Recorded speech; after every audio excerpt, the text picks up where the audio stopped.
G'day guys, it's your old mate Big J here. Welcome to another edition of Aussie Boxing Talk. And today we're going to be discussing a couple of things. One, Jason Moloney's loss over in Japan to, I can't even remember the guy's name. I mean, a kickboxer who's a 5-fight novice. Yeah, that's just not a good start. And of course, tszyu's announcement yesterday, he will be fighting Joey Spencer at the Newcastle Entertainment Centre on April 6th, which is the last time Tim fought in Newcastle was 4 years ago when he fought Dennis Hogan. I think that was around Stevie Spark when he was supposed to fight Zarafa. So it's been 4 years since Tim's been to Newcastle, so he's going back to tszyu Castle, as they call it. But let's start with Jason Moloney. Look, I'm going to say it, and I've got a lot of love and respect for Jason and his brother Andrew. I mean, the guys are, lovely guys. They're really nice fellas. They're well spoken. I always have a good laugh with them. I've said, and I've still got it on record, that if I win 40 million or more through the lotto, right, which would be an absolute fucking miracle, that I would pay 6 million for the Moloney twins to punch on, and I stick to that. Of course, I have to win 40 million or more for that to happen, but I'm a man of my word, so if by chance I do win 40 million or more, I will pay 6 million to watch Jason and Andrew beat the living shit out of each other. So, but let's get back on to Jason's performance. So this is two fighters now where he's been beaten by kickboxers who are 10 or less fight novices, and you've got to say that this has got to be heavily criticised. This is terrible. I mean, a 30-fight veteran like Jason Moloney, who's been in the ring with arguably the best pound-for-pound fighter in the world, and Takashi Inoue. No, not Takashi Inoue. Naoya Inoue. And he loses a 10-round decision, probably 6 rounds. I think the judges had it 7 rounds 3, and one judge had it 8 rounds 2 to the Japanese fella who was a YouTube star, fought Floyd Mayweather about 3 or 4 years ago, and a kickboxer in a 5-fight novice. This was his, I think, 6th professional fight as a boxer, and he easily outworked Jason Moloney, who's the 30-fight veteran, has been fighting since he was probably 10 years old. So almost 25 years experience, because the boys have their birthday on January 10th. Right, I think that's right. Sometime in early January. 34-year-old former world champion, 30-fight veteran boxer gets defeated pretty comfortably by a 5-fight novice. Now, I'm sorry to say, but that is, you either need to retire or you're going to spend the rest of your days being cannon fodder for these young up-and-comers. And I'm sorry to say, but that's just not the way you should go out. I mean, losing to a 5-fight novice, I mean, that's ridiculous.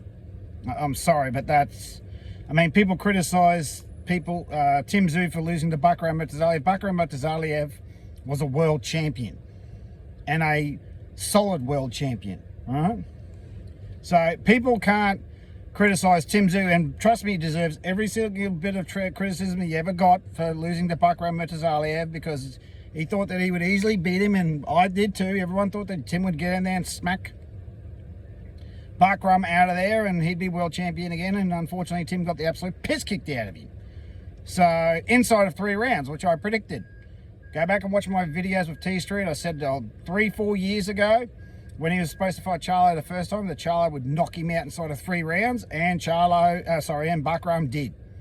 So, but anyway, Jason, it's hard to watch such a brilliant fighter, a world-class fighter. I'm not going to say Jason Moloney's elite. Australia doesn't have any elite fighters. An elite fighter is a world champion who defends his title multiple times against top-level competition.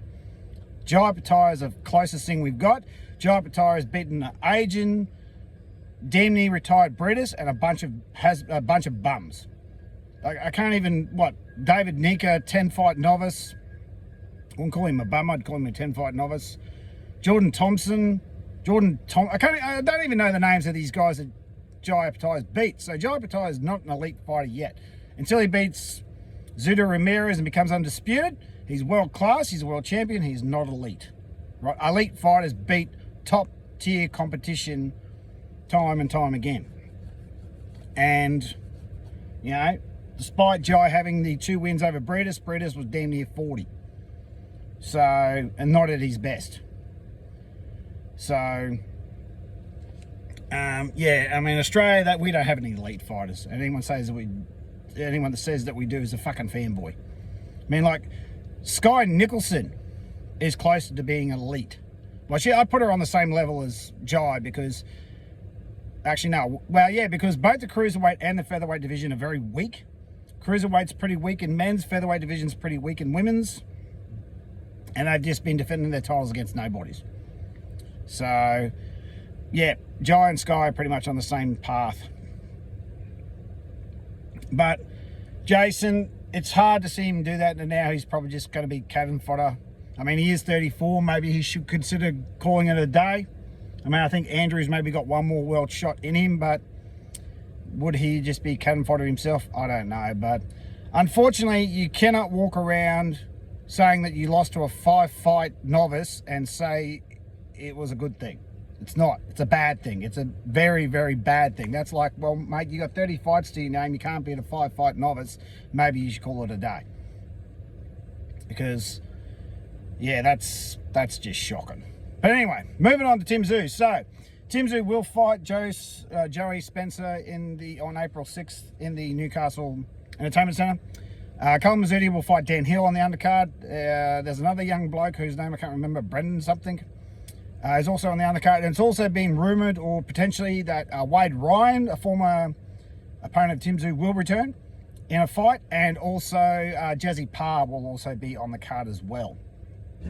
Jazzy coming back from the loss to, some say controversial, I don't, I call it a draw, to Shannon O'Connell. Now, Shannon O'Connell's next move, I've heard, will be another world title. Not a fan of that because Shannon's now 41.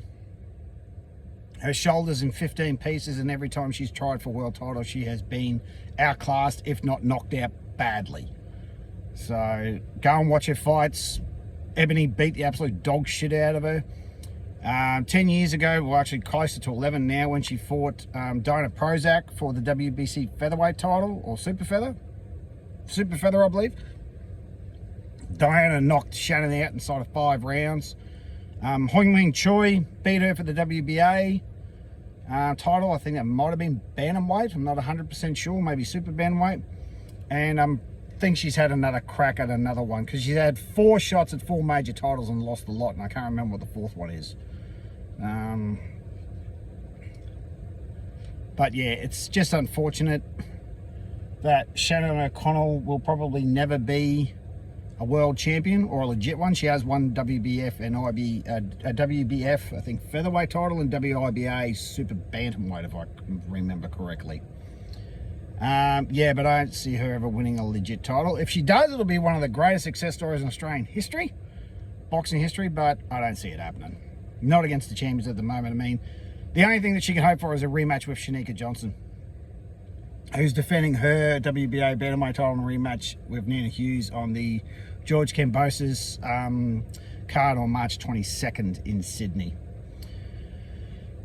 So, I mean, there's a lot going on. I mean, this now that it's, summer's almost over. It's, I think, February 26th at the moment. You know, next month is pretty much boxing season kicks off again. We've got on Saturday, we've got Liam Wilson versus Yusuf Did number 2. Then, of course, we've got March 12th is Brock Jarvis versus Keith Thurman. Then we've got George's card. Then we've got Tim in April 6th. So very, very busy 5 or 6 weeks coming up in Australian boxing. I'm looking forward to it all. I'll be making videos with T Street, bringing you all the action, all the review things. We were supposed to make a video concerning Jason Moloney, but that hasn't been done. Basically, I don't think there's anything worth saying. I think Jason lost to a 5-fight novice, and I think he should really consider calling it a day. I mean, what are you going to do? I mean, if you can't beat a 5-fight novice, even though he's a kickboxer, it's like, mate, you can't beat a 5-fight novice, you probably should call it a day. And that's unfortunate because I like Jason Moloney, but at the end of the day, when you analyse these things, you've got to put emotions to you've got to put your personal feelings to the side and call it as it is. I mean, losing to a firefight novice is not good. Not good. But anyway, guys, that's me. I'm your old mate Big J. Tackle a bull, reconcile a croc, harden yourself the fuck up. Like us, share and subscribe, and we'll catch you another day.